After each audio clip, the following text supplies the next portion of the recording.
Meus amigos e irmãos, hoje, dia 11 de abril de 2020, a Organização Mundial da Saúde publicou um apelo dirigido aos líderes de todas as religiões do mundo, no sentido de que eles contribuam para melhor informar seus fiéis no que tange à Covid-19 e aos cuidados, às prevenções que devem ser tomadas, tanto do ponto de vista individual quanto coletivo, para que o vírus seja controlado, para que a doença seja controlada.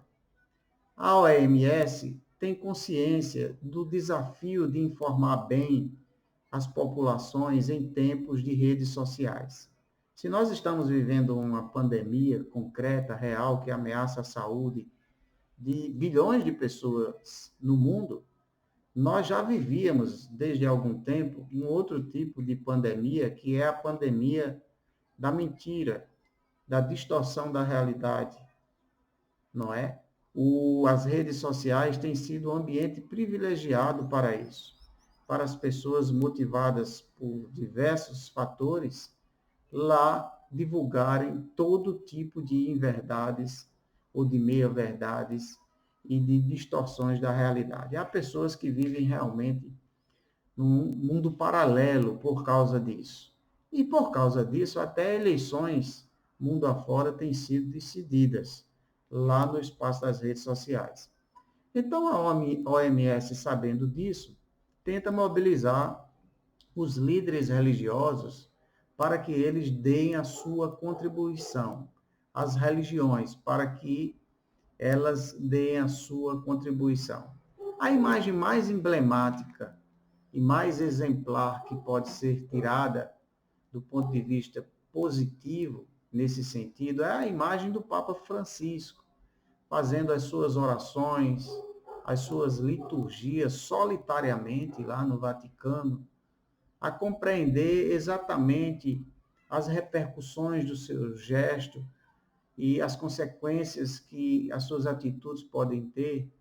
E como cristão que é, então, ele tenta demonstrar, não é, que o seu rebanho, os seus liderados devem seguir o exemplo. Não há imagem mais triste do que uma igreja vazia, templos abandonados por causa da coronavírus, não é? Então, os espaços de socialização, de maneira geral, que têm sido esvaziados por conta desse vírus. Mas o Papa Francisco fez questão de sinalizar para o mundo que é um tempo de recolhimento, é um tempo de devoção pessoal, para que os sofrimentos de bilhões sejam minorados. E, no caso do Brasil, a maioria das igrejas e das religiões tem seguido essa norma. Mas não é demais nós destacarmos e protestarmos aqui em relação ao comportamento de alguns líderes que têm grande influência nas redes sociais e que têm incentivado os seus liderados a, em algumas vezes, irem para as ruas, fazerem aglomerações, sob o pretexto de orações, de jejuns. Alguns deles têm convocado, alguns deles, né, eu identifiquei nas redes sociais, pastores convocando pessoas para fazerem carreatas contra o isolamento social, né, para fechar Congresso, para fechar STF. Alguns deles agora também recorrendo à justiça para retomar os cultos. Então, isso é realmente um contra-exemplo, não é verdade? Uma falta de sensibilidade. Eu sei que o que move muitas dessas pessoas são paixões políticas, é o atrelamento ao poder político que se instalou no Brasil, no âmbito federal, e que conseguiu cooptar a igreja cristã em sua maioria e particularmente a igreja evangélica. Então esses líderes, no afã de defender todas as teses do presidente da República, tentam mobilizar seus rebanhos e sacrificá-los, não é verdade? Para realmente reforçar uma ideologia, um modo de governo que se instalou no Brasil pela extrema-direita. Mas eu quero falar um pouquinho mais, não apenas dessa questão da informação necessária e que pode ser disseminada, compartilhada no âmbito das religiões. Eu quero falar um pouco também da contribuição das religiões nesse momento, especialmente no Brasil.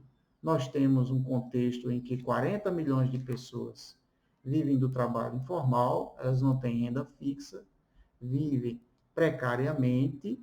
Nós temos um contexto que somos um dos países mais desiguais do mundo, o que significa que para muitos brasileiros a batalha de todo dia é a batalha de ter o que comer.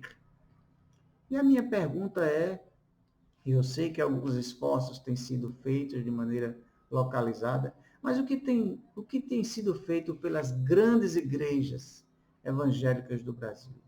Pelas grandes instituições evangélicas, pelas médias instituições evangélicas. Essas que mobilizam recursos enormes, às vezes, para fazer eventos de 3, 4 dias, não é? Então, o que essas igrejas têm feito para diminuir o sofrimento dos mais vulneráveis nessa hora? O que eu estou vendo é a mobilização de milhares de samaritanos. Samaritanos é aquele grupo social a que Jesus Cristo se referiu, que quando ele contou a famosa parábola do samaritano, né, que alguém foi atacado na estrada por bandidos, e ficou lá jogado, sem nada, e muitos religiosos passaram por aquela vítima e nada fizeram. E passou por ela também um samaritano, uma pessoa que não tinha religião, não pertencia à comunidade de Israel, e foi essa pessoa quem socorreu a vítima, quem colocou, não é, em seu transporte, levou a uma hospedaria, mandou que cuidassem de suas feridas, deixou a conta paga lá. Jesus Cristo quis chamar a atenção que muitas vezes a religiosidade ela é totalmente vazia de sentido horizontal, né, de preocupação com o próximo e com aquelas condições que causam sofrimento ao próximo. Em outro momento também, quando perguntado sobre o que era mais importante em termos de obedecer a Deus, de fazer a vontade de Deus, Jesus Cristo deixou claro, o mais importante é amar a Deus acima de tudo, de todas as forças, de todo o coração, e amar ao próximo como a si mesmo. Eu estou aqui observando como é que isso pode ser exercitado por nós cristãos, não é? Porque também foi o apóstolo Pedro que disse que a fé sem obras ela é morta, ela é sem sentido. E nós estamos também vivendo um tempo em que a fé ela é utilizada para o benefício pessoal, para o conforto pessoal, não é verdade? Há uma certa teologia aí que conseguiu fazer o milagre de as pessoas pensarem que ter fé é ter muito dinheiro, é prosperar economicamente, mesmo que ao redor tudo esteja ruim, mesmo que o semelhante esteja sofrendo todo tipo de agruras, não é? Então, esse é um cristianismo antibíblico, esse, na verdade, é a negação do cristianismo. Eu creio que as horas de sofrimento, de angústia do ser humano são as horas da oportunidade dos cristãos mostrarem realmente a que vieram, porque a humanidade está, sobretudo, cansada de discurso, cansada de palavras, e as pessoas querem ver ação. E esse é o momento das instituições se organizarem, dos líderes se mobilizarem, para mostrar que para além dos muros dos templos, há pessoas, há campos brancos precisando ser semeados e pessoas precisando da ajuda. E a ajuda nessa hora é prevenir a fome, a doença, a enfermidade. Que Deus nos abençoe, que esse seja um tempo para a gente refletir sobre isso também. Um abraço a todos.